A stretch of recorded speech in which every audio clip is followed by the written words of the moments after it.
ಒಂದು ಊರಲ್ಲಿ ವಿಕಾಸ್ ಅನ್ನೋ ಹುಡುಗ ಇದ್ದ. ಅವನು ಚಾಣಾಕ್ಷನೂ ಆಗಿದ್ದ, ಮಾತನಾಡೋದು ಚೆನ್ನಾಗಿತ್ತು. ಆದರೆ ಅವನಿಗೆ ಒಂದು ಅಭ್ಯಾಸ ಇತ್ತು, ಏನೇ ಆಗಲಿ ಎಕ್ಸ್ಪ್ಲನೇಷನ್ ಕೊಡೋದು. ಒಂದು ದಿನ ಅವನಿಗೆ ಎಕ್ಸಾಮ್ ಇತ್ತು. ಅವನು ಸರಿಯಾಗಿ ಓದಿರಲಿಲ್ಲ. ಫಲಿತಾಂಶ ಬಂದಾಗ 100 ಅಂಕಗಳಲ್ಲಿ 88 ಅಂಕ ಬಂದವು. ಮನೆಗೆ ಬಂದ ತಕ್ಷಣ ಅವನು ಹೇಳ್ತೊಡಗಿದ, ಆ ಪ್ರಶ್ನೆ ಸ್ವಲ್ಪ ಕಷ್ಟ ಇತ್ತು, ಟೈಮ್ ಸಾಲಿಲ್ಲ, ಸ್ವಲ್ಪ ಟೆನ್ಷನ್ ಇತ್ತು ಅಂತ. ಆದರೆ ಅವನ ಅಣ್ಣ ಕೇಳಿದ, ನೀನು 100 ತೆಗೆದಿದ್ರೆ ಈ ಎಕ್ಸ್ಪ್ಲನೇಷನ್ ಕೊಡಬೇಕಿತ್ತ? ವಿಕಾಸ್ ಮೌನವಾಗಿ ಬಿಟ್ಟ. ಮತ್ತೊಂದು ದಿನ ಅವನು ಒಂದು ಕೆಲಸಕ್ಕೆ 11 ಗಂಟೆಗೆ ಹೋಗ್ಬೇಕು ಅಂತ ಹೇಳಿದ. ಆದರೆ ಬೆಳಗ್ಗೆ 11 ಗಂಟೆ 15 ನಿಮಿಷಕ್ಕೆ ತಲುಪಿದ. ಅಲ್ಲಿಗೆ ಹೋದ ಮೇಲೆ ತಕ್ಷಣ ಹೇಳ್ಬೇಕು ಅನಿಸ್ತು, ಟ್ರಾಫಿಕ್ ಜಾಸ್ತಿ ಇತ್ತು. ಆದರೆ ಅವನ ಒಳಮನಸ್ಸು ಹೇಳ್ತು, ನೀನು ಲೇಟ್ ಆಗಿದ್ದೀಯಾ. ಅವನು ಎಷ್ಟೇ ಕಾರಣ ಹೇಳಿದರೂ ಆಗಸ್ಟ್ 15 ನಿಮಿಷ ಹಿಂದಿರುಗಲಿಲ್ಲ.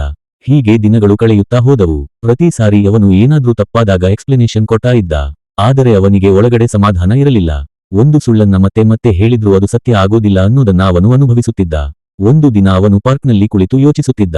ಅಲ್ಲಿ ಒಬ್ಬ ಹಿರಿಯರು ಇದ್ದರು. ವಿಕಾಸ್ ತನ್ನ ಸಮಸ್ಯೆ ಹೇಳಿದ, ನಾನು ಯಾವಾಗಲೂ ಎಕ್ಸ್ಪ್ಲನೇಷನ್ ಕೊಡ್ತಾ ಇದ್ದೀನಿ, ಆದರೆ ಏನೂ ಬದಲಾವಣೆ ಆಗ್ತಿಲ್ಲ. ಆ ಹಿರಿಯರು ನಗುತ್ತಾ ಹೇಳಿದರು, ಮಗನೇ, ಎಲ್ಲಿ ಶ್ರೇಷ್ಠತೆ ಇರುತ್ತೆ ಅಲ್ಲಿ ಎಕ್ಸ್ಪ್ಲನೇಷನ್ ಬೇಕಾಗೋದಿಲ್ಲ. ನೀನು 100 ಅಂಕ ತೆಗೆದಿದ್ರೆ ಯಾರಿಗೂ ಏನೂ ಹೇಳಬೇಕಾಗಿಲ್ಲ. ನೀನು ಸಮಯಕ್ಕೆ ಬಂದಿದ್ರೆ ಯಾರೂ ಪ್ರಶ್ನೆ ಕೇಳೋದಿಲ್ಲ. ಕೊರತೆ ಇದ್ದಾಗಲೇ ಎಕ್ಸ್ಪ್ಲನೇಷನ್ ಕೊಡಬೇಕಾಗುತ್ತೆ. ಆ ಮಾತು ವಿಕಾಸ್ ಮನಸ್ಸಿಗೆ ತಟ್ಟಿತು. ಆ ದಿನದಿಂದ ಅವನು ತನ್ನ ಜೀವನ ಬದಲಾಯಿಸೋಕೆ ತೀರ್ಮಾನ ಮಾಡಿದ. ನಾನು ಕಾರಣ ಕೊಡೋದನ್ನ ಬಿಟ್ಟೀನಿ, ನಾನು ಸರಿಯಾಗಿ ಮಾಡ್ತೀನಿ ಅಂತ ನಿರ್ಧಾರ ಮಾಡಿದ. ಅವನು ಚಿಕ್ಕ ಚಿಕ್ಕ ವಿಷಯಗಳಲ್ಲಿ ಶ್ರೇಷ್ಠತೆಯನ್ನು ತೋರಿಸಲು ಶುರುಮಾಡಿದ. ಸಮಯಕ್ಕೆ ಕೆಲಸ ಮುಗಿಸುತ್ತಿದ್ದ, ಮಾತು ಕೊಟ್ಟರೆ ನಿಭಾಯಿಸುತ್ತಿದ್ದ, ಏನು ಸರಿಯೋ ಅದನ್ನೇ ಮಾಡ್ತಿದ್ದ. ನಿಧಾನವಾಗಿ ಅವನ ಜೀವನದಲ್ಲಿ ಬದಲಾವಣೆ ಕಾಣಿಸ್ತು. ಈಗ ಅವನು ಯಾವಾಗಲೂ ಕಾನ್ಫಿಡೆಂಟ್ ಆಗಿ ಇರ್ತಿದ್ದ. ಯಾರಿಗೂ ಎಕ್ಸ್ಪ್ಲನೇಷನ್ ಕೊಡೋ ಅವಶ್ಯಕತೆ ಇರಲಿಲ್ಲ, ಏಕೆಂದರೆ ಅವನ ಕೆಲಸವೇ ಅವನ ಪರವಾಗಿ ಮಾತಾಡುತ್ತಿತ್ತು. ಒಂದು ದಿನ ಅವನ ಸ್ನೇಹಿತ ಕೇಳಿದ, ನೀನು ಇಷ್ಟು ಚೇಂಜ್ ಆಗಿದ್ದು ಹೇಗೆ? ವಿಕಾಸ್ ನಗುತ್ತಾ ಹೇಳಿದ, ನಾನು ಕಾರಣಗಳನ್ನ ಬಿಡ್ಡೆ, ಶ್ರೇಷ್ಠತೆಯನ್ನು ಹಿಡ್ಡೆ.